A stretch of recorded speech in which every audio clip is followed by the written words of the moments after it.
Subscribe channel Truth.id dan aktifkan lonceng notifikasi untuk mendapatkan informasi seputar live streaming dan video khotbah terbaru.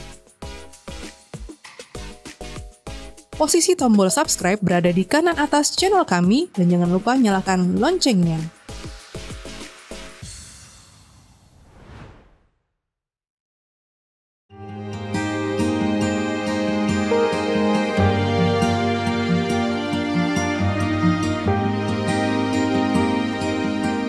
Halo, selamat sore teman-teman. Ini masih sore kan? Iya, sudah sore ya. Udah masuk jam berapa ini? Sore. Jam 4. Maureen dan teman-teman. Oke. Nah, tadi nih kita udah ada survei dikit ya, Kapin kan ya. Ada 3 pertanyaan gitu. Pertama, teman-teman siapa sih di sini yang udah pernah pacaran? Atau siapa sih di sini yang udah pernah ada dalam hubungan toksik gitu. Nah, dari Kapin kan yang ngeliat kalau mereka nih banyak yang udah pernah berada dalam hubungan toksik. Dari tanggapan Kapin kan gimana nih tentang mungkin kita bahas tentang definisi dulu ya. Sebenarnya apa sih yang dimaksud dengan hubungan yang toksik dan hubungan yang sehat gitu. Oke. Pakai analogi aja ya teman-teman, biar gampang. Contoh makanan yang toksik buat Anda apa? Jangan makan racun. Apa? Makanan yang akan membuat tubuhmu tidak sehat contohnya apa? Gorengan. Gula. Minum manis, es. Yang manis, es, junk food, ya kan? Processed food. Yang gampang, enak, apalagi? Gampang, enak, lezat, nikmat. Instan. Tapi ternyata tidak mengandung zat yang dibutuhkan tubuh, hanya yang diinginkan tubuh. Benar nggak? Yang enak di mulut aja ya yang enak. Sebetulnya sama aja. Kalau kita bicara hubungan toksik dan hubungan sehat, yang perlu diketahui dulu, yang dibutuhkan oleh jiwa kita itu apa? Pertanyaannya kan gitu dulu ya. Yang dibutuhkan oleh jiwa kita tuh apa? Masuk ke situ dulu. Kira-kira jiwa butuhnya apa teman-teman? Oke, jiwa ini memang saya nggak tahan duduk kayaknya. Jiwa itu apa? Dalam jiwa ada apa? Aish. Dalam jiwa ada apa? Pikiran, perasaan, kehendak. Clear dulu itu. Kalau bahasa psikologi ada kognitif. Ada yang anak psikologi? Kognitif, afektif, psikomotor. Itu bahasa teoritis. Ya. Pertanyaannya kan begini. Saya akan jawab hubungan toksik sehat ini pakai logika. Saya kepengen teman-teman semua pintar. Oke, definisinya bukan saya langsung kasih definisi terus kalian hafalin. Tapi ayo berlogika. Hubungan itu kan untuk memberi makan jiwa kan? Kalau tadi makanan memberi makan tubuh. Nah hubungan itu memberi makan jiwa. Pertanyaannya pikiran, perasaan dan kehendak kita butuh apa? Kan gitu. Butuh apa? Pikiran kita butuh apa?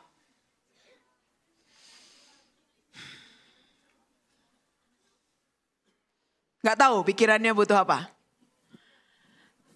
Pengetahuan. Pengetahuan yang seperti apa? Ilmu yang seperti apa? Yang berguna. Berguna untuk apa? Untuk masa depan, untuk kebaikan. Oke, itu satu ya. Contoh pikiran yang berguna kalau di usia kalian konkretnya apa? Bikin tugas. Ya, diskusi tentang kalau masih kuliah, diskusi tentang kuliah. Kalau yang sudah mulai kerja, diskusi tentang bagaimana pekerjaan atau bisnis. Ya kan? Ya dong. Artinya hubungan yang sehat, percakapan pikirannya itu ada isinya gitu kan. Yang relevan dengan hidupmu. Jadi hubungan yang sehat bukannya kalau pelajar malah jadi nggak bisa belajar. Betul nggak? Malah jadi maunya main. Kalau Anda bekerja jadi nggak bisa konsentrasi kerja. Nah, oke. Perasaan kita butuh apa? Perasaan manusia itu butuh apa? Diterima, dihargai, direspek. Ya kan? Sehingga ketika dalam satu hubungan, kamu tidak direspek. Kamu dicintai kalau. Gitu ya.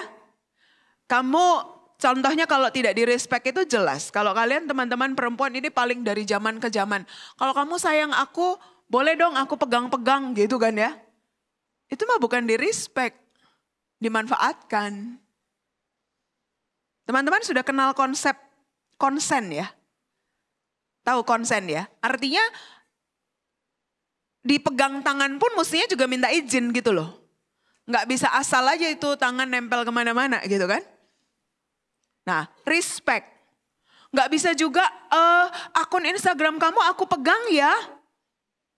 Terus kamu dicekin itu semua WA kamu gitu. Itu mah mengerikan gitu kan. Akun ATM PIN ATM kamu aku yang ini ya. Loh.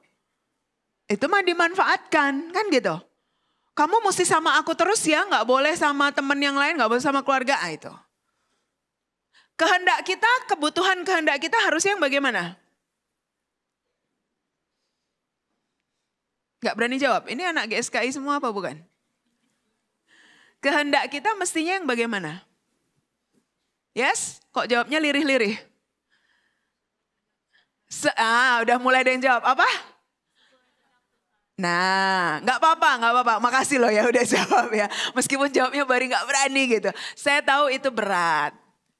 Ini yang lain tahu atau pura-pura nggak tahu?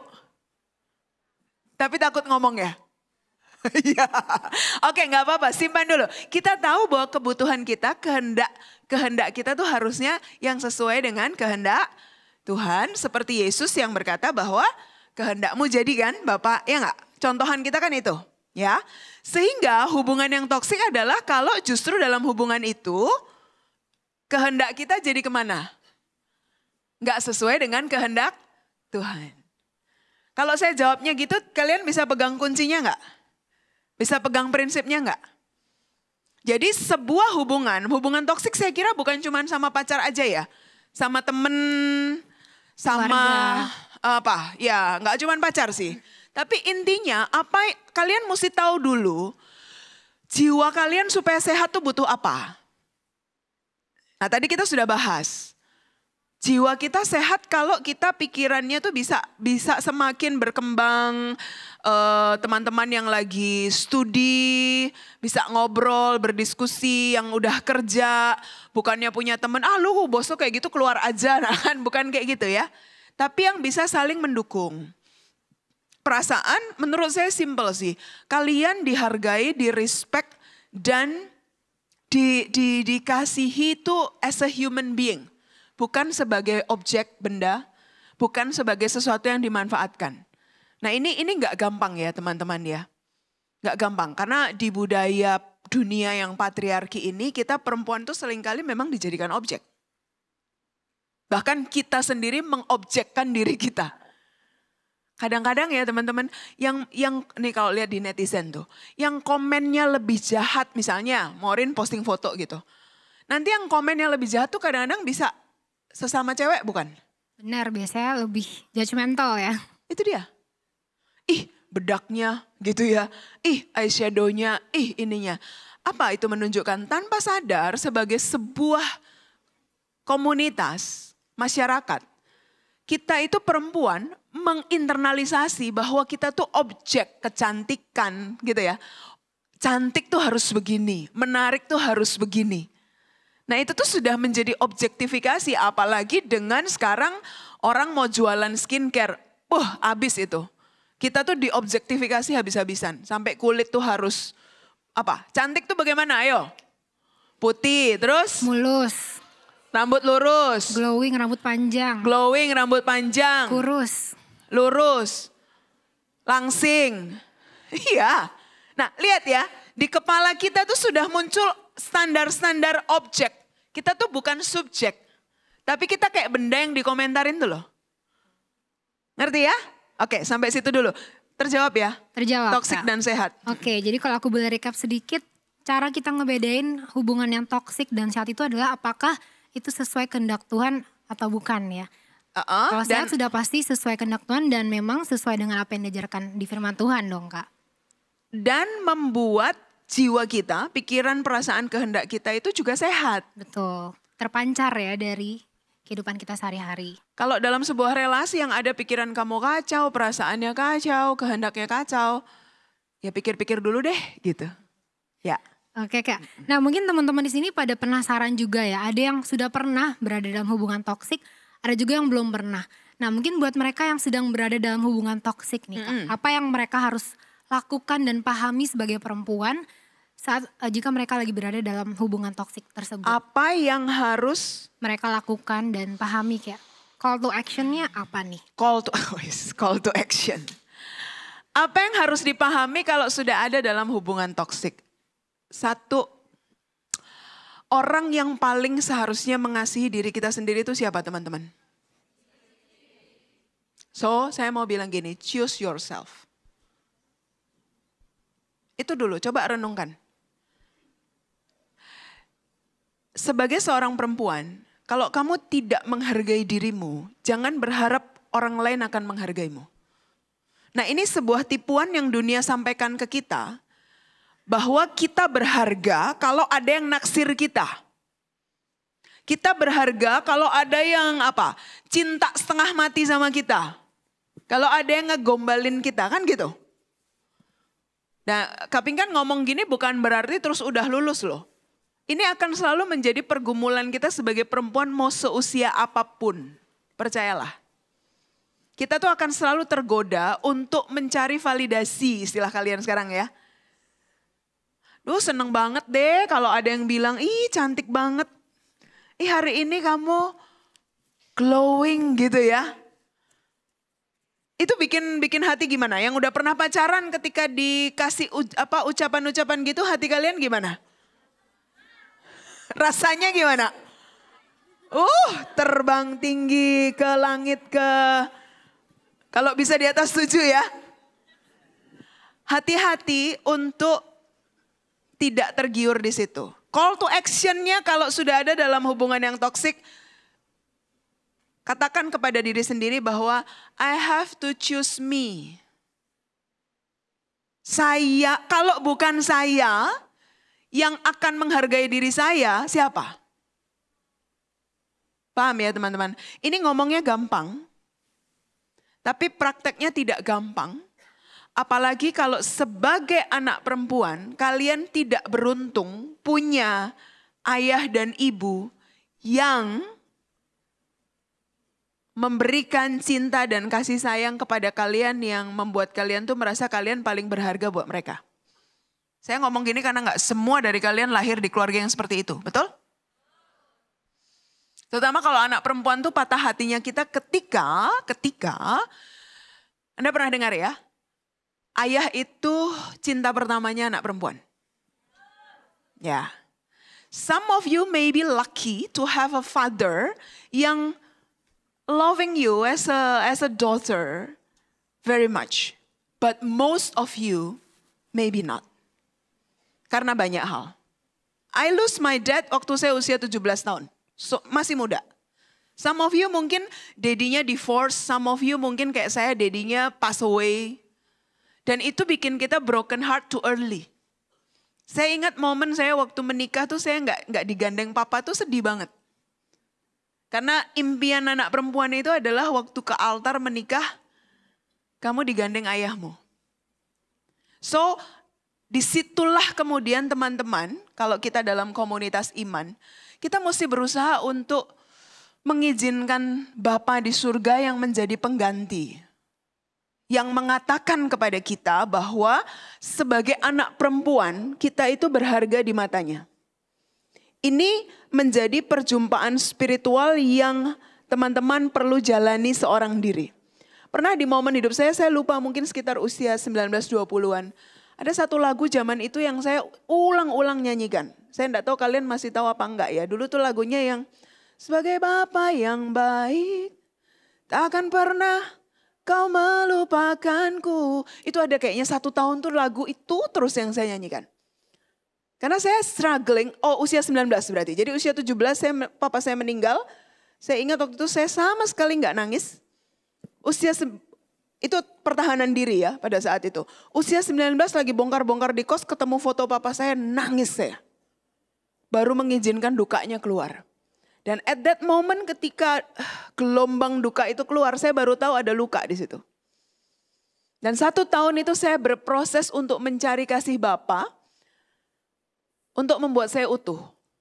Nah poin saya tadi teman-teman, mencintai diri kita sendiri, choosing me, itu hanya bisa kita lakukan kalau kita punya sumber kasih. Nah sumber kasih yang sejati tentunya, karena ini kita bicara di gereja, hanya datang dari Bapa.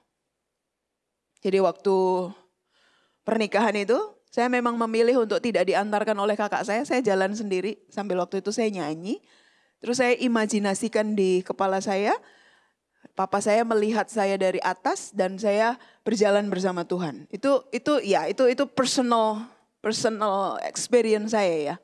Tapi poin saya buat kalian semua, it is not easy untuk choosing us. Choosing me itu nggak gampang. Siapa yang sebenarnya paling judgmental kalau Anda lihat cermin gitu ya? Yang paling ngejudge diri sendiri siapa? Hidung kurang mancung lah, mata kurang gede lah, kaki kurang panjang lah. Kalau cewek begitu bukan sih? Dan percayalah sampai umur berapapun struggle kita masih di situ. Trust me. Somehow itu kayak duri dalam dagingnya perempuan. The way we look will always be something yang intimidating us kan. Makanya kenapa jualan skincare dan operasi plastik laku keras bukan? Iya. Menjawab Kak, call to actionnya? Oke, menjawab Kak Pinkan. Oke. Nah mungkin kita mau balik lagi Kak. Tadi tuh ada pertanyaan di slide. Ya. Nah pertanyaan itu adalah, kalau misalnya ada masalah, teman-teman di sini tuh lebih prefer untuk curhat atau pendem sendiri. Nah dan tadi mayoritasnya tuh mereka lebih memilih untuk pendem sendiri. Nah kalau kita ngomongin soal mandiri nih Kak Pinkan. Nah sebenarnya definisi perempuan mandiri yang tepat tuh seperti apa sih, dan kira-kira apa saja nih batasan-batasannya? Mandiri ya. Mandi sendiri. Teman-teman gini, konstruksi mandiri dan tidak mandiri itu berkembang seiring zaman. Misalnya, zamannya Raden Ajeng Ibu Kartini, perempuan mandiri itu ketika apa? Bisa baca buku. Karena pada zaman itu perempuan-perempuan lain yang tidak, Anda tahu Raden Ajeng Ibu Kartini tahu kan ya? Masih belajar sejarah yang sama kan kita ya?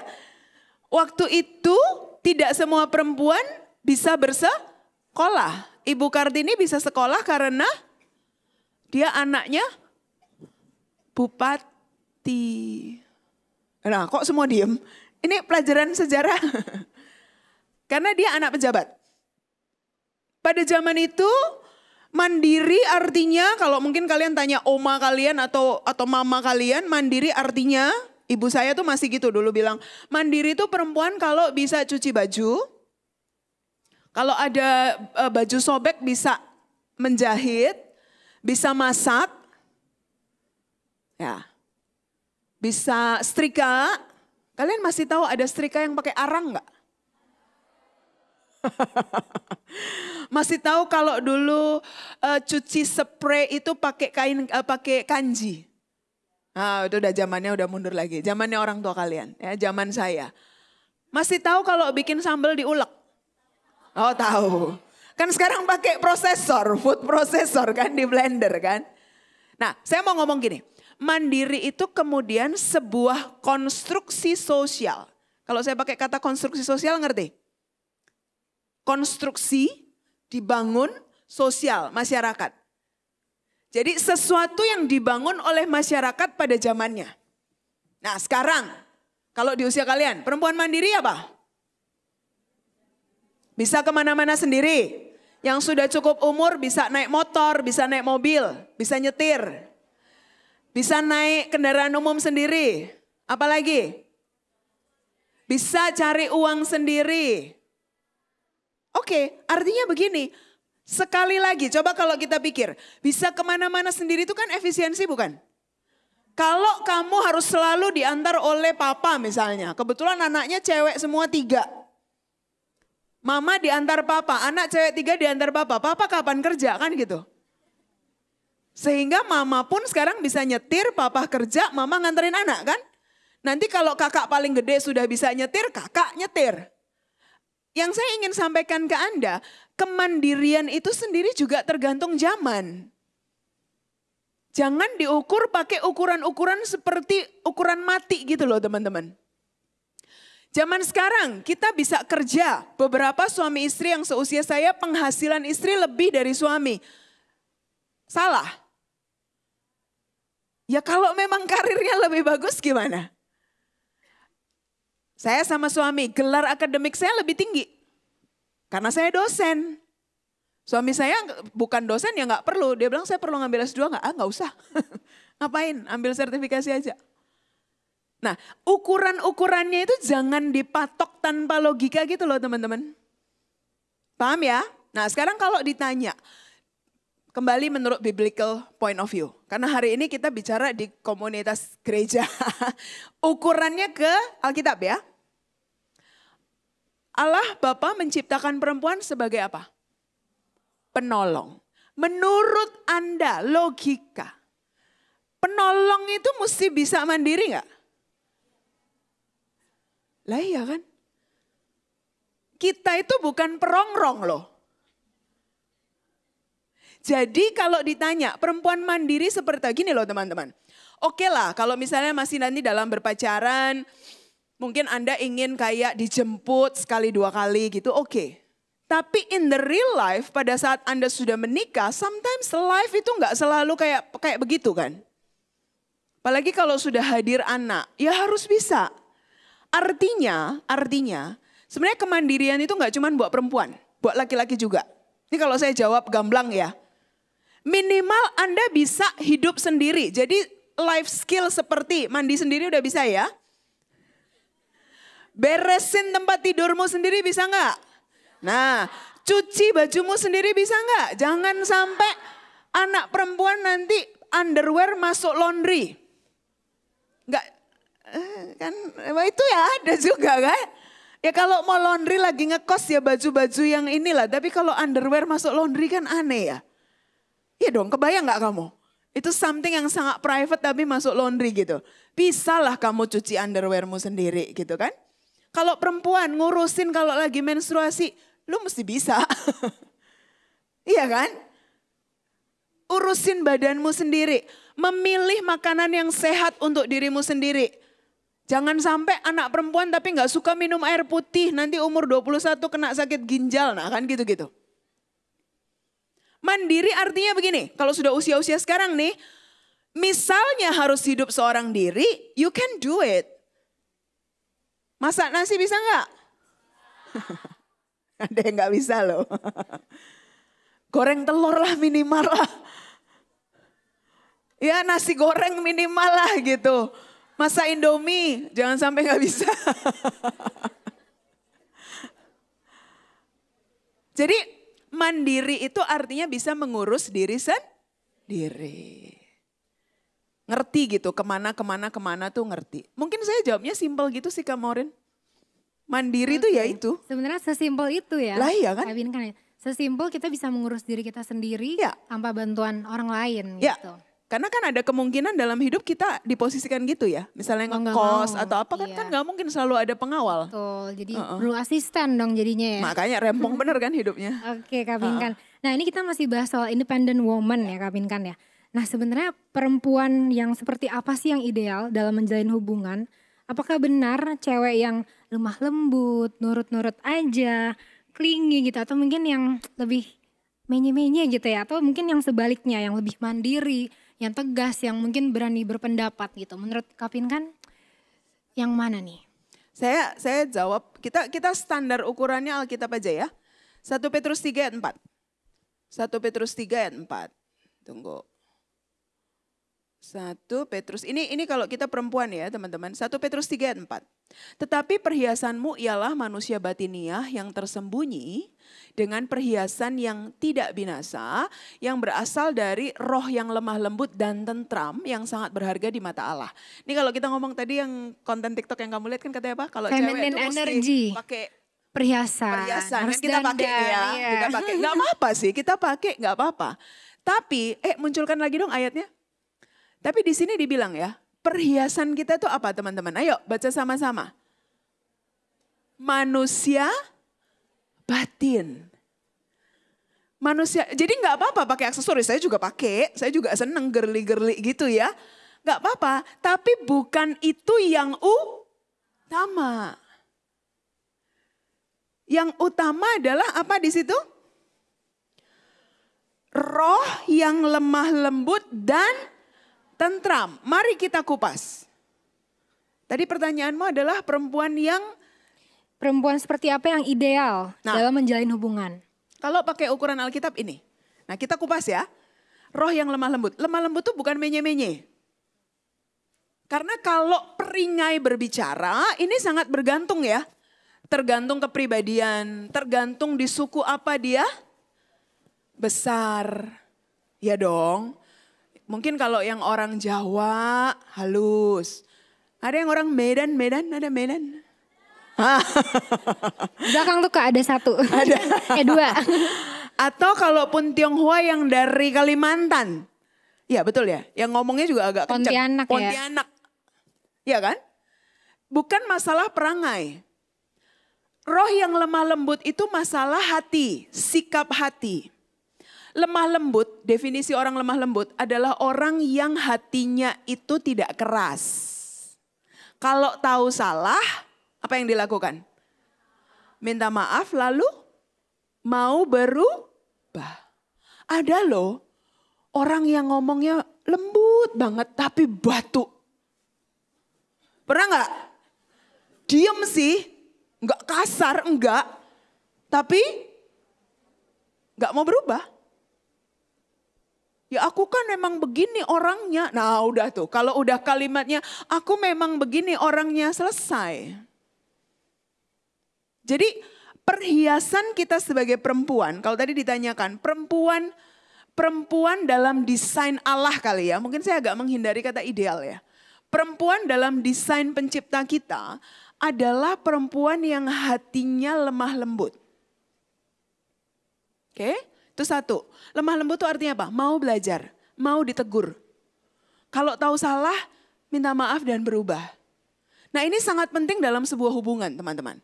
Karena mau hubungan pertemanan, mau hubungan suami istri, mau hubungan keluarga, kamu dengan orang tua. Mungkin nggak kita sama sekali nggak pernah salah? Nggak mungkin, kita pasti pernah salah, sengaja ataupun tidak sengaja. Maka kelemah lembutan adalah kunci untuk memperbaiki hubungan. Itu nomor satu. Yang kedua tadi apa? Apakah benar? Bukan, yang ayatnya tadi. Roh yang tentram. Apa sih roh yang tentram?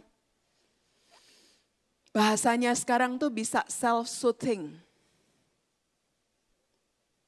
Dalam hidup, ada nggak hari-hari di mana mood kita jelek? Karena peristiwa ini, peristiwa itu ya. Ada orang nyebelin kita, mungkin keluargamu yang bikin kamu sebel, mungkin temanmu, mungkin pacarmu, mungkin nanti kalau sudah menikah pasangan. Pasti ada. Perhiasan batiniah yang berharga di mata Allah sebagai seorang perempuan adalah kalau kamu lagi moodnya jelek, kamu bisa kelola dan menenangkan hatimu.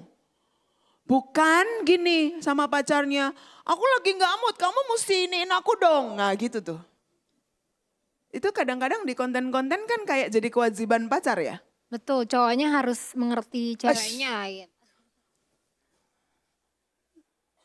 Bukan itu guys, bukan itu. Belajarlah untuk menentramkan dirimu. Sebagai perempuan, kodratnya kalau nanti Tuhan izinkan kau menjadi ibu. Masa kau mesti cari suamimu dulu baru menenteramkan anakmu? Gini loh, maksud saya gini, bukan berarti saya bilang berarti suami atau laki-laki tidak peka sama kita, bukan itu ya.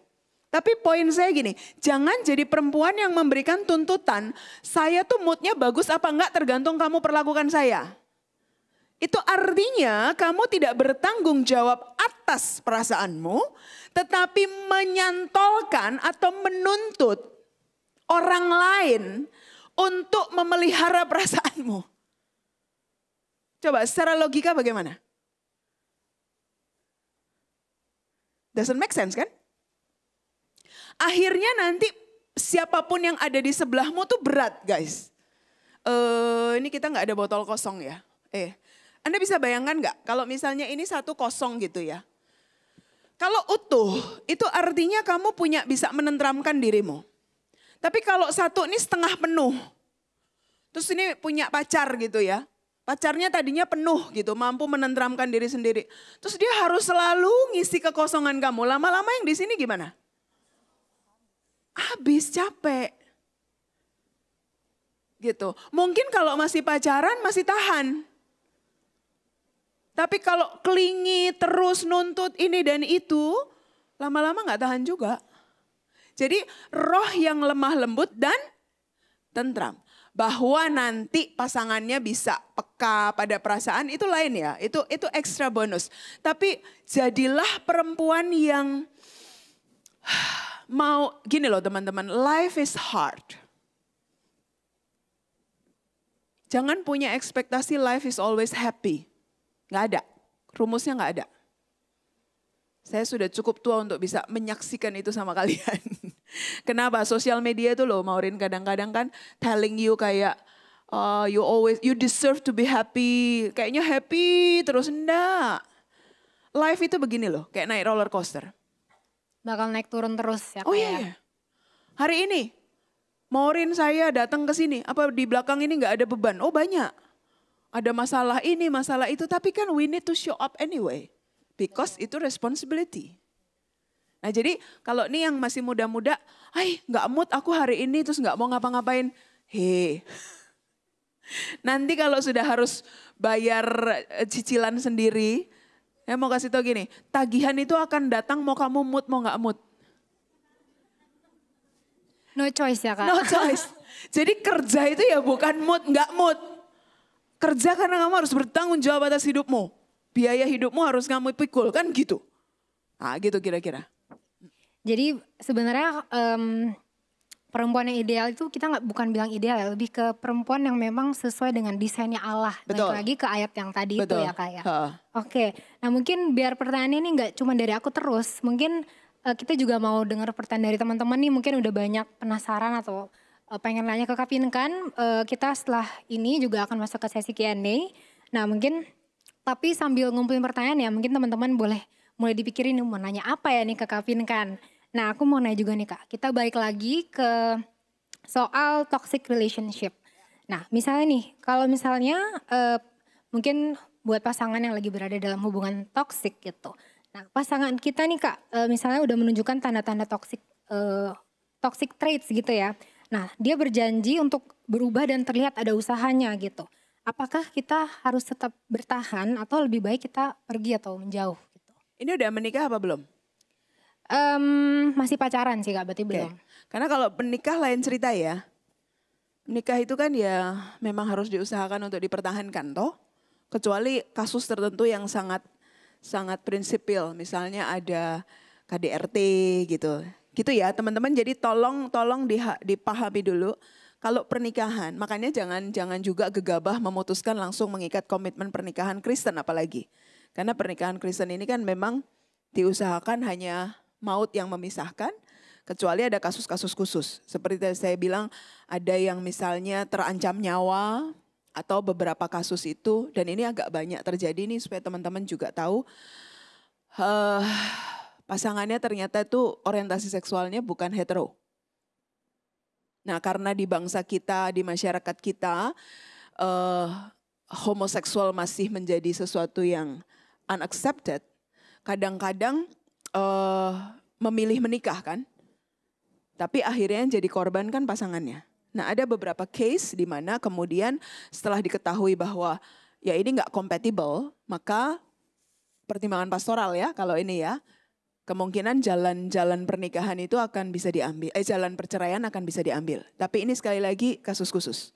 Get the idea ya teman-teman. Saya belak-belakan ngomong sama kalian karena di luaran sana begitu. Oke. Jadi saya pikir kalian juga nggak polos-polos amat, nggak tahu toh? Harusnya enggak ya kayak. Orientasi seksual udah tahu toh? Ada yang hetero, ada yang homo. Oke. Nah, kalau dalam pacaran, yang saya mau tanya begini. Kata toksik itu sendiri jangan dijadikan label yang digeneralisasi. Namanya pacaran, kemungkinan ada konflik nggak? Pasti ada. Pasti ada. Jangan dikit-dikit berkonflik terus kalian bilang apa? Lu toksik gitu loh. Lihat dulu. Kalau konflik yang memanas misalnya berapa kali adu omongan. Beberapa kali kok berelasi sama dia perasaanku jadi kayak diombang-ambing. Tapi gini, lihat dulu. Ini masih bisa diomongin gak sih? Dan apakah dia masih merespek saya dan saya merespek dia kan gitu. Kata kuncinya kan respect teman-teman. Kalau sudah mulai ada kata makian, apalagi sudah mulai ada kekerasan fisik, verbal, apalagi emosional, di apa tuh namanya? Gaslighting. Ya kan tahu ya? Di ghosting yang kayak gitu-gitu. Nah, kalau sudah mulai ada, jadi batasan saya begini. Ini konflik yang masih bisa di-solve atau yang sudah abusive. Kalau sudah abusive, mumpung masih pacaran, ya sudah sih jangan dipertahankan. Ya enggak? Masih ada kesempatan nih Kak untuk menentukan apakah mau bertahan atau lebih baik ya tidak dilanjutkan. Kalau gitu ya. udah abusive sih ngapain dipertahanin teman-teman? Tuh, Anda pacaran itu kan untuk mencari yang paling berpotensi menjadi pasangan bukan? Begitu dulu nggak logikanya? Atau enggak? Pacaran apa gunanya? Kalau pacarannya ditujukan untuk men-screening pasangan, maka begitu sudah ada signal-signal bahwa dia ini masih belum selesai dengan dirinya, punya karakter abusive. Ya kita nggak bilang judge bahwa itu orang jahat ya. Tapi mungkin ada hal-hal di masa lalu dia yang dia masih belum kelarin gitu ya. Masih belum deal with gitu. Atau ada karakter-karakter buruk misalnya. Ya sudah sih. Oh saya selalu bilang gini teman-teman. Kalau berani pacaran, berani patah hati. Maksud saya gini, jangan beraninya pacaran doang, tapi nggak berani sakitnya patah hati. Jangan kalau patah hati terus bunuh diri itu loh. Kalau begitu mah jangan pacaran. Maksudnya gini loh, love and hurt itu come in one package. Orang yang paling kamu cintai berpotensi paling melukaimu. Sampai menikah pun begitu. Even pada saat kita menikah, kita juga siap untuk sakit gitu loh teman-teman. That's life. Nah, makanya sekali lagi, jangan punya ekspektasi happy always, no pain gitu. Ini kalau saya jadi teringat, kalian tahu hashtag no pain no gain ya? Ini biasanya kalau anak-anak yang olahraga nge-gym tuh tahu maksudnya. Kalau tidak sakit-sakit abis nge-gym itu, abis ototnya pecah, nggak akan mungkin terbentuk otot, kan gitu. Latihan apapun ya, olahraga apapun, no pain, no gain. Sebenarnya sama dalam relationship, tapi ingat, pain-nya bukan pain yang abusive ya. Tapi pain, ini yang kalian mesti bisa bedakan. Kalau dalam berelasi, itu nggak bisa egois. Dalam berelasi ada waktunya kalian harus mengalah. Gantian mengalahnya. Hari ini saya, besok saya lagi, lusa dia, atau sama-sama mengalah. Nah kalau karakter kalian masih egois, menangan terus, nggak mau ngalah. Nah itu agak susah. Menjawab nggak? Menjawab Kak Pinkan. Memang nggak bisa selfish ya, harus lebih ke selfless ya. Ya. Oke, nah mungkin tadi kan udah ada slide juga teman-teman yang mau ada bertanya bisa bertanya juga lewat Slido. Nah mungkin udah ada pertanyaan nih Kak sebenarnya dari peserta ya. Nah bagaimana pendapat Kak Pinkan tentang perempuan yang dominan dalam hubungan? Kan biasanya ada cewek-cewek alfa gitu ya, ada istilah alfa, beta gitu. Alfa, beta, gamma gitu ya. Nah teman-teman sekali lagi ini pun adalah konstruksi, terutama sekarang konstruksi media sosial. Kalian tahu istilah-istilah ini dari mana? Media sosial kan? Sebenarnya gini, kalau saya jawab gini. Baik laki-laki maupun perempuan itu kan bisa punya tipe kepribadian dominan.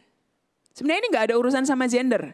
Ini urusannya sama tipe kepribadian. Bisa juga sama salah satu urutan lahir.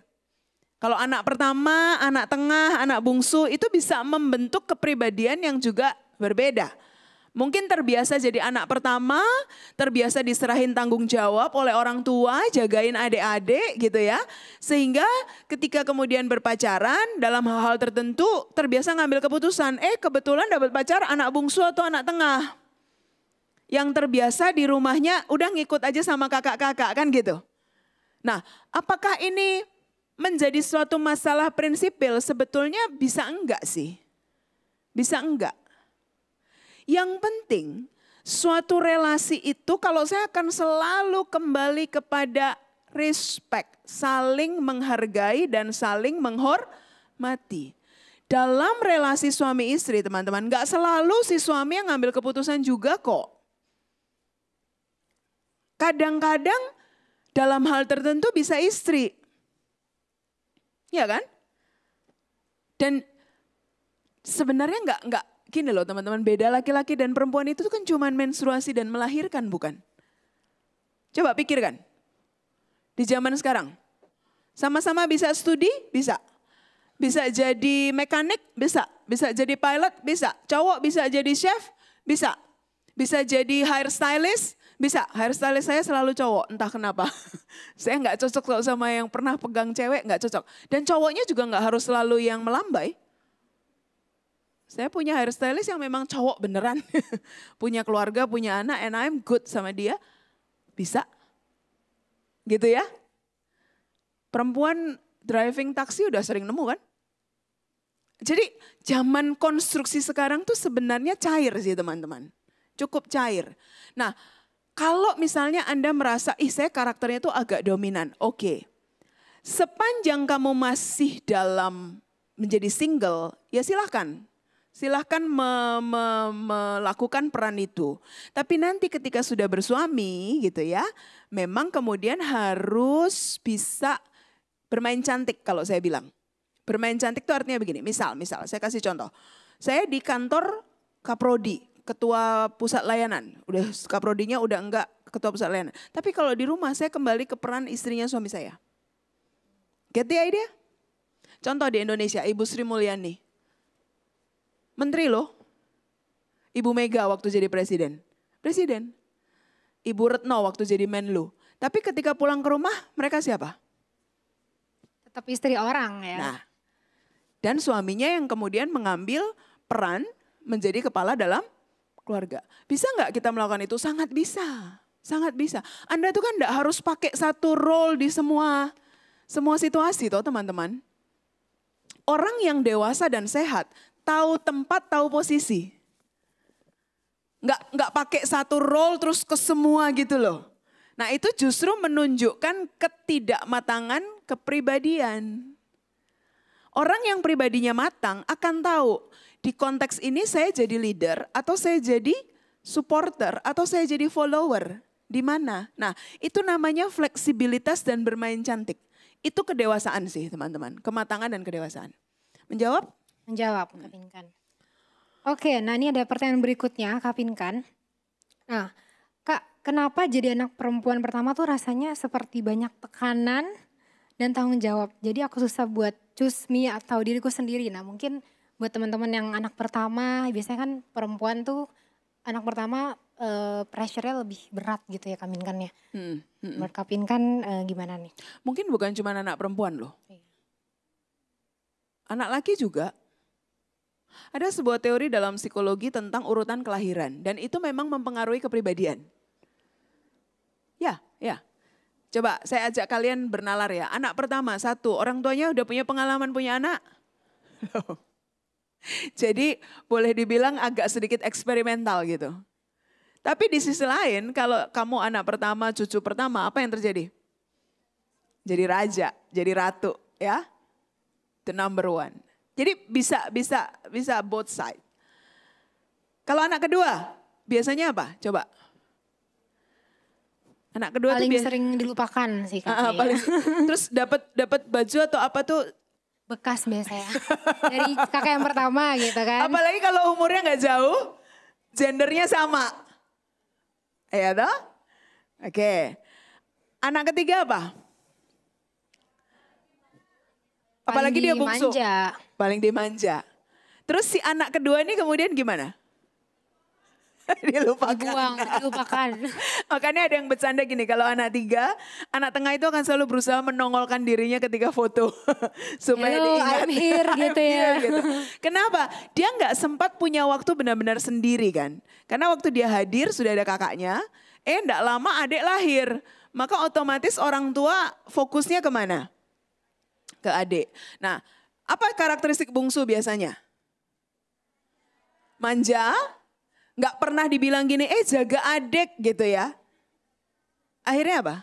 Agak selebor, suka bebas, nggak mau tanggung jawab. Nah maksud saya begini, sebetulnya buat yang nanya tadi. Setiap urutan kelahiran itu comes with experience yang juga mempengaruhi personality kita.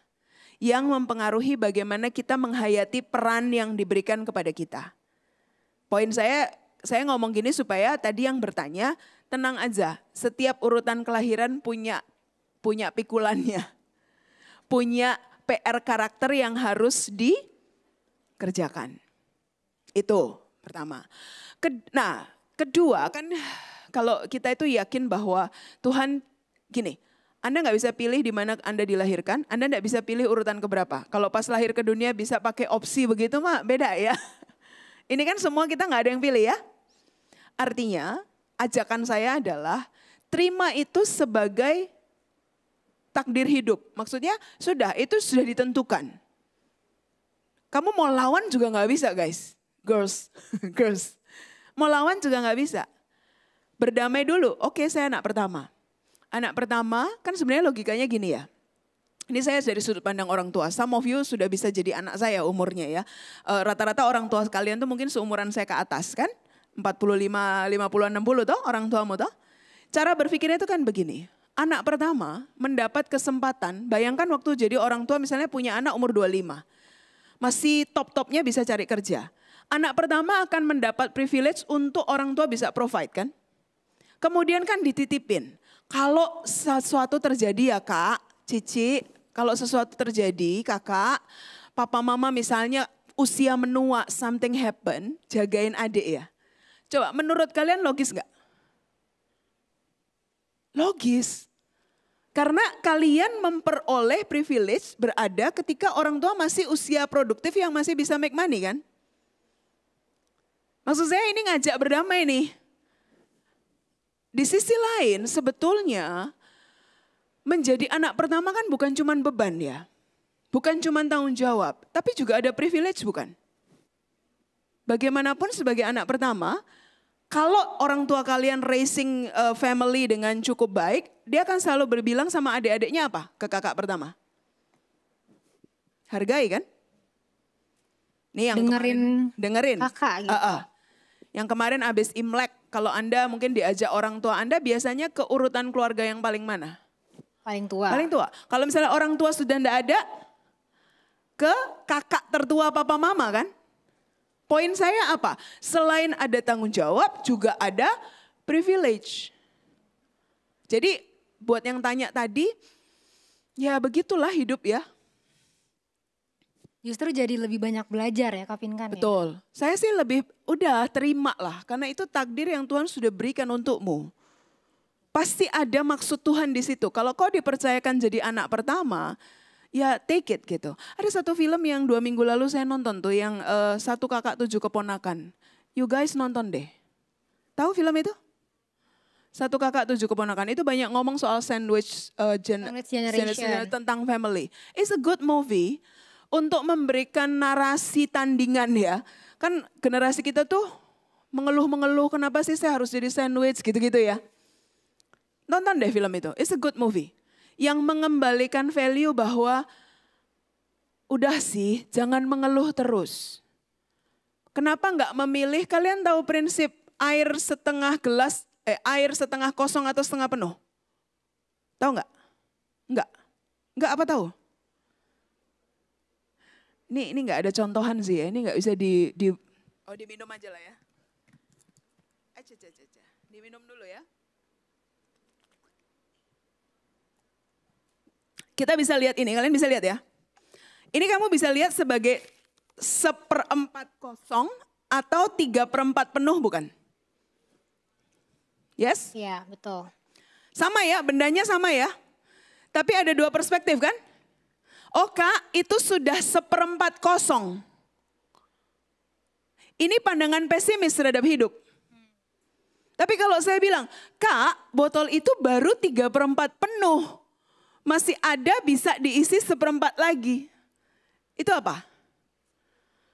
Optimis terhadap hidup. Nah, makanya tentang family, tentang urutan kelahiran, kamu mau pilih apa? Di atas langit ada langit. Kamu mau gak suka sama keluargamu? Pernah gak ketemu sama orang yang bahkan gak tahu siapa orang tua kandungnya? Sejelek-jeleknya orang tua kandungmu, kau masih tahu siapa orang tua kandungmu. Maksudnya gini, dalam hidup pilihanmu mau lihat ke atas apa lihat ke bawah? Kalau selalu lihat ke atas, kamu gak akan pernah puas dalam hidup. Tapi kalau kamu coba melihat bahwa di bawah itu masih banyak yang lebih tak seberuntung saya, jalani hidup tuh lebih bersyukur. Nah ini hati-hati ya teman-teman. Salah satu dampak buruk media sosial itu membuat kita punya perspektifnya apa? Apa? Lihat ke atas. Kenapa? Yang diposting di medsos biasanya apa? Yang bagus-bagus. Ya kan? Jadi nggak apa-apa lihat medsos. Saya nggak larang kalian main medsos. Tapi sadari betul, setiap konten sudah dibuat, diedit, direview sedemikian rupa. Jadi apakah itu realita hidupnya? Belum tentu. Kalau Anda follow satu akun gitu ya, Anda pun kalau lihat akun saya, itu yang bagus-bagus doang di hidup saya. Cuman 10%, 90% yang jelek-jelek saya nggak posting lah. Ngapain saya posting yang jelek-jelek? Jadi jangan pernah merasa mengenal seseorang hanya dari akun media sosial. Kalau kamu mau kenal, kenali di dunia nyata. Ngerti ya? Dengan begitu, saya ngomong ini gamblang supaya begini. Yang bikin kalian pesimis lihat hidup, karena kalian bandingkan hidup kalian dengan medsos. Padahal medsos itu semua editan. Kita aja kalau di foto sekarang selalu lebih cantik ya Kak Maureen. Kamera sekarang bisa diedit. Kamera Bisa sekarang diedit itu mana? AI. Nah makanya, kamera sekarang itu mana ada yang real? Kayaknya Jadi iPhone permak doang. semua kayaknya. Semua udah, apalagi kalau yang Android. Begitu kamu wifi apa selfie, Beauty filter ya kayak. itu sudah embedded kan? Ya semoga mengerti. Mukanya kok bengong semua gitu. Oke, apa lagi Kak? Oke, nah ini masih Q&A ya, pertanyaan dari peserta. Nah, Kak Pinkan, gimana cara kita mencintai diri sendiri, tapi di sekitar kita, misalnya keluarga, ada tuntutan yang mengakibatkan tidak bisa mensupport mencintai diri kita sendiri. Mungkin dia pengen mencintai diri sendiri, tapi dari tuntutan keluarga jadi susah untuk bisa lebih menerima dirinya gitu mungkin ya. Saya tuh agak diam karena begini. Sebetulnya tidak ada keluarga yang tidak akan memberikan tuntutan. Benar gak? Pasti selalu ada sih Kak. Jadi di balik pertanyaan tadi, kan ada sebuah pemikiran, andaikan keluarga saya tidak menuntut gitu kan? Iya, dia dituntut. Gak ada keluarga sempurna teman-teman. Nah itu juga ya, pola pikir ideal family, kebanyakan lihat sosmed kan apa? Family goals. Family goals, relationship goals. Hati-hati. Pada kenyataannya tidak ada keluarga yang sempurna. Kembali lagi. Oke, saya jawabnya hypothetical. Misalnya yang pertama, saya jawab gini dulu. Yang buat yang bertanya, coba cek. Apakah semua yang kamu alami bersama keluarga itu bentuknya hanya tuntutan yang menyakitkan? Nggak adakah kebaikan dari keluargamu? Saya pernah ngobrol sama satu mahasiswa kan. Intinya gini, Bu, papa saya nggak kerja. Udah lama nggak kerja. Papa saya kalau marah itu kasar. Lalu apa lagi? Mama saya juga nggak kerja. Kakak saya 2 sekarang harus bekerja. Saya kuliah itu dapat beasiswa dari gereja. Oke. Terus saya tanya gini. Rumah kamu, rumah milik sendiri apa kontrak? Dia terdiam kan?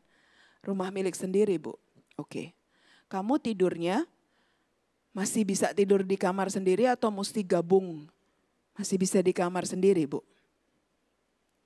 Saya bilang, pernah kamu syukuri 2 hal itu? Mengingat ada orang lain yang rumah aja masih ngontrak. Mengingat ada orang lain yang kalau tidur satu harus di ruang tamu.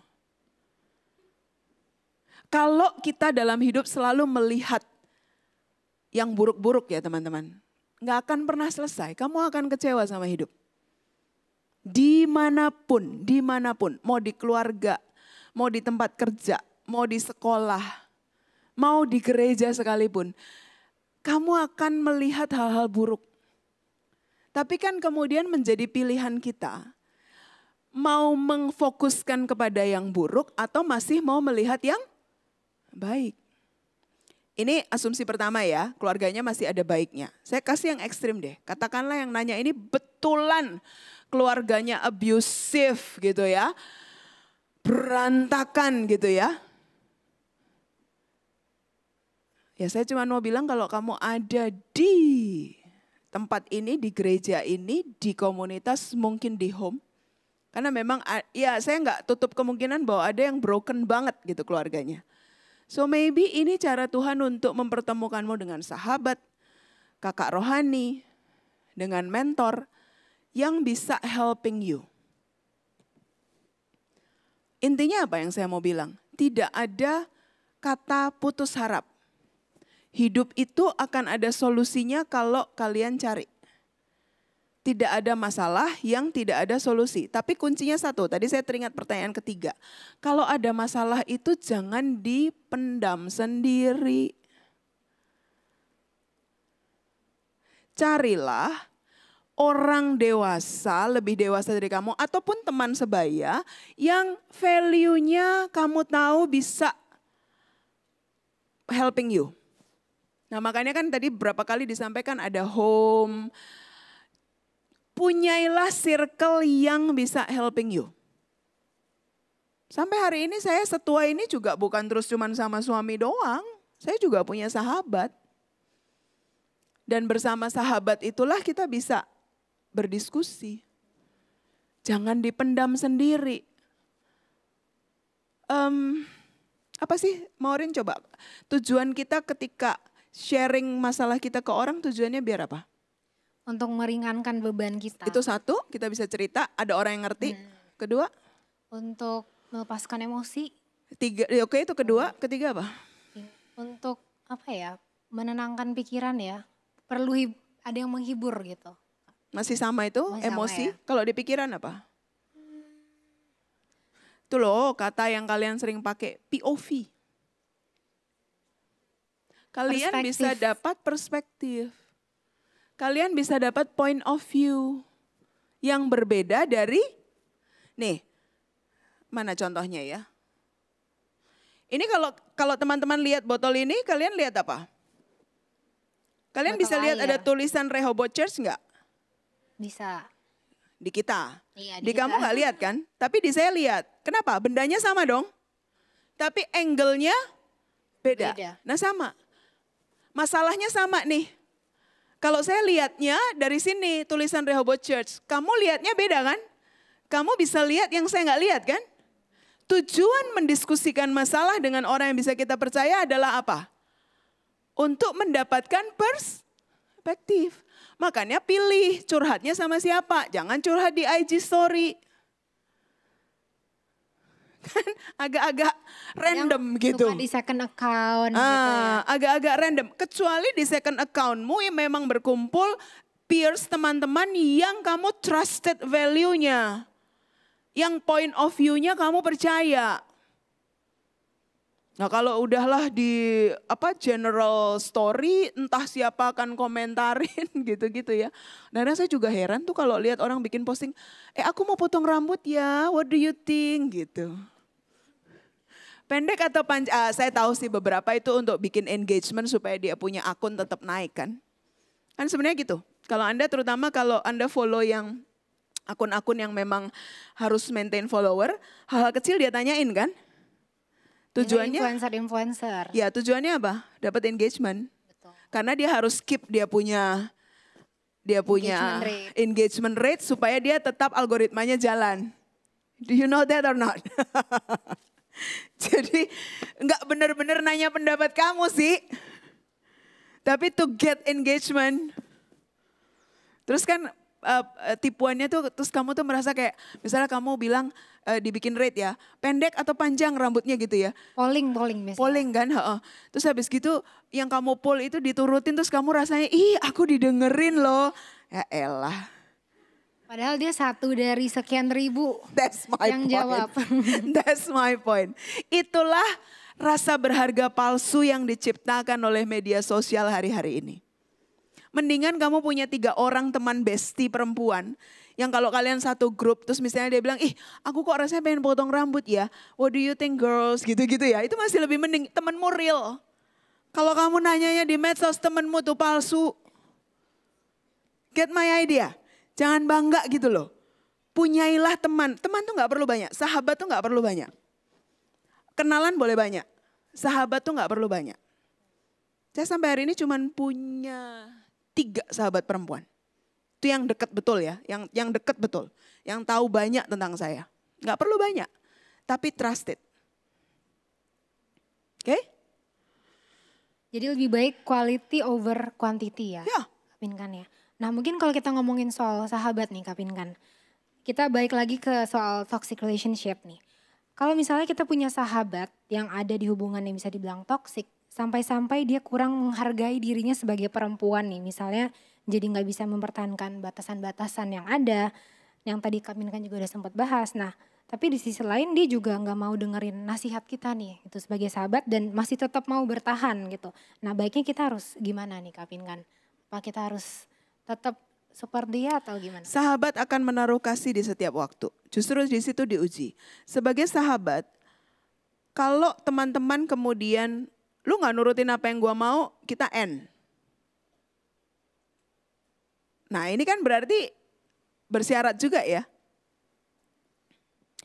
Kalau buat saya begini, sampaikan pendapatmu, decision yang dia ambil saat ini, atau mungkin 1-2 bulan ke depan, misalnya dia pacaran toksik, kita udah kasih tahu gitu ya. Tapi sebenarnya enggak, gue belum bisa. Ya udah, you stay here gitu loh. Oke, your choice, I am here. Ntar tunggu waktu. Kalau sampai something happen, paling tidak dia tahu kepada siapa dia lari toh.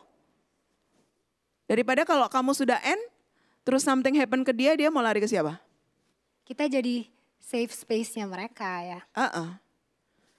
Teman-teman gini loh. Namanya orang tuh kan berubah tuh tergantung dia ya. Kadang ada yang cepat, kadang ada yang karena satu dan lain hal tuh bandel banget gitu. Tapi ya sudah sih, maksud saya just be somebody yang sabar gitu untuk menunggu. Sama seperti gini, Tuhan ke kita begitu nggak? Kalau kamu bagus, saya sayang-sayang. Kalau kamu nggak bagus, saya end. Tuhan begitu nggak ke kita? Tanpa syarat. He's always waiting patiently. Nah, sebagai sahabat kita akan mampu mengasihi sahabat kita tanpa syarat kalau kita sudah merasakan dikasihi Tuhan tanpa syarat. Kuncinya di situ. Oke, nah kayak kita udah makin seru nih obrolannya. Aku juga mau kasih kesempatan buat teman-teman yang mungkin tadi pertanyaannya belum sempat dijawab. Nah mungkin kalau ada yang mau nanya langsung nih, kapan lagi bisa nanya langsung Yuk. ke Kak Pinkan. Mungkin teman-teman apa ada yang mau bertanya langsung, boleh angkat tangan. Nanti mic-nya akan diberikan dari panitia. Oh itu ada tuh yang situ. Mungkin panitia Silakan. boleh bantuannya. Mungkin boleh sambil berdiri, boleh perkenalkan diri dulu, usianya dan apa yang mau ditanyakan. Sore Kak, kenalin aku Felicia, aku mau nanya. Ini seputar yang dibilang tentang choose me, choose yourself. Itu aku ada 2 pertanyaan tentang choose me atau choose yourself. Yang pertama, gimana sih cara seorang people pleaser buat, oh I have to choose me. Dan yang kedua, apa sih boundaries atau batasan antara choose myself sama egois? Tuh, thank you Kak. Oke, namanya siapa tadi? Felis. Felis, good question Felis. Nomor 1, melatih karakter kita yang terbiasa people pleaser untuk kemudian berani berkata tidak, itu butuh waktu dan day by day. Jadi kalau tanya gimana caranya, jawaban saya gini, lakukan sehari demi sehari. Hari ini dari 5 kesempatan choose me baru berhasil 1, nggak apa-apa. Besok coba lagi. Gitu. Sehingga teman-teman, untuk kita mengubah karakter kita tuh butuh waktu. Ada satu buku James Clear judulnya Something Habit itu. 3 bulan dilakukan setiap hari berturut-turut baru kebiasaan itu bisa berubah. Itu kalau dilakukan berturut-turut. Artinya do it day by day. Seringkali orang tuh ketika mau berubah karakter, menyerah di hari ke-5, ke-6 gitu. Terus pikir udahlah gue gak bisa berubah. No, bentukannya udah agak lama. Jadi you have to be disciplined and be patient with yourself. Gitu ya, dilatih terus. Oke? Aware bahwa kamu ingin berubah untuk tidak people pleaser. Jadi aware dengan hari ini tiba-tiba temen kerja bilang, kita nonton yuk ntar malam. Padahal kamu tahu ntar malam kamu sudah punya agenda apa. Nah itu kan mau nyenengin temen atau mau choose me, misalnya agendanya agenda penting gitu kan. Nah itu latihan tuh. Jadi aware peristiwa-peristiwa apa dalam satu hari itu yang akan mengujimu untuk kemudian melatih, memilih saya gitu. Oke? Kedua, bedanya gini. Kalau egois, itu kita sama sekali tidak punya acuan prioritas. Kita hanya mementingkan diri kita tanpa bisa mengukur. Saya ambil contoh tadi, pulang kerja, pulang kuliah, temen ngajakin nonton tanpa ada janjian. Sementara kamu sebenarnya sudah punya agenda, sore itu adalah mau let's say bikin satu tugas atau paper yang due date-nya udah tinggal 2 hari lagi. Oke? Kamu akan tidak egois kalau kamu bisa bilang, wah sorry ya nggak bisa nih. Soalnya aku udah agendakan buat bikin tugas due date 2 hari lagi. Besok sama lusa aku udah nggak bisa kerjain. Aku mesti kerjain. Kamu jadi egois kalau misalnya bilang bahwa, apaan sih lu, gue lagi bikin tugas lu ngajak-ngajak. Lo kok jadi marah ke dia gitu kan. Padahal kan apa salahnya dengan mengatakan situasimu.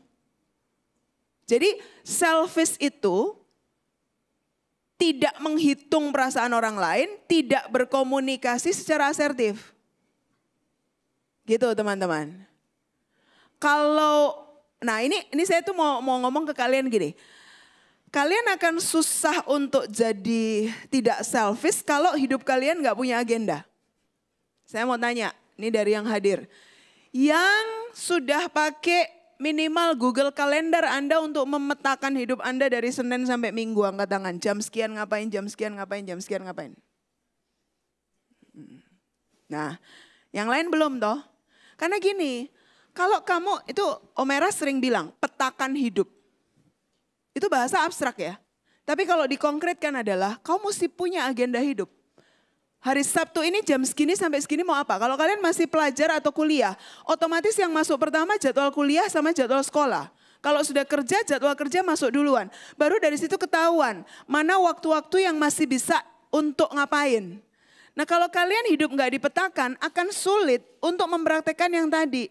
Ini sebenarnya saya choose me atau selfish.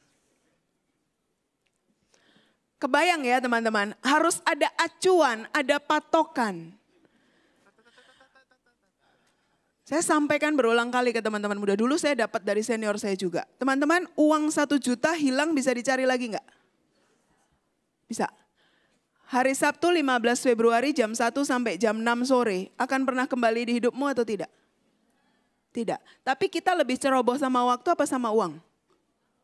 Sudah, get the idea ya. Serius. Jadi kalau sekarang mau betul-betul praktek dalam hidup adalah belajar bikin agenda. Saya tuh yang dulu kita pernah ya, kamu sekolah minggu sama saya ingat nggak? Kita pernah kan? Saya ajarin bikin dari Senin sampai Selasa. Waktu itu kamu kelas berapa? 5-6 SD ya? Ya lala segala ya, ingat kan? Jadi belajar, ingat apa enggak? Belajar mengagendakan hidup tuh sejak kanak-kanak. Ini kalau ada yang punya orang tua, tolong diajarin. Kalau enggak, bayangkan betapa cerobohnya kita sama waktu. Sementara kalau sama uang itu kita sayang-sayang. Padahal yang benar-benar tidak pernah kembali apa? Waktu. Menjawab? Oke. Yuk Maureen, ada lagi enggak? Oke, nah sebenarnya kita udah ke penghujung sesi ya. Kayak kalau kita mau bacain semua pertanyaannya, Oh, udah waktunya terbatas ya. Oke. Jadi mungkin aku harap juga dari obrolan kita tadi bisa gak cuma didengar tapi bisa jadi bahan refleksi juga buat teman-teman. Gimana kita bisa membangun hubungan yang sehat, bagaimana kita memahami diri kita sendiri, dan bagaimana kita bisa menjadi perempuan yang kuat, mandiri tapi sekaligus juga tetap lembut gitu ya Kak di waktu yang tepat. Nah mungkin dari Kak Pin kan boleh kasih closing statement singkat mungkin Kak. Saya highlight lagi ya teman-teman, sebagai perempuan putri-putrinya Allah, lemah lembut, roh yang tentram.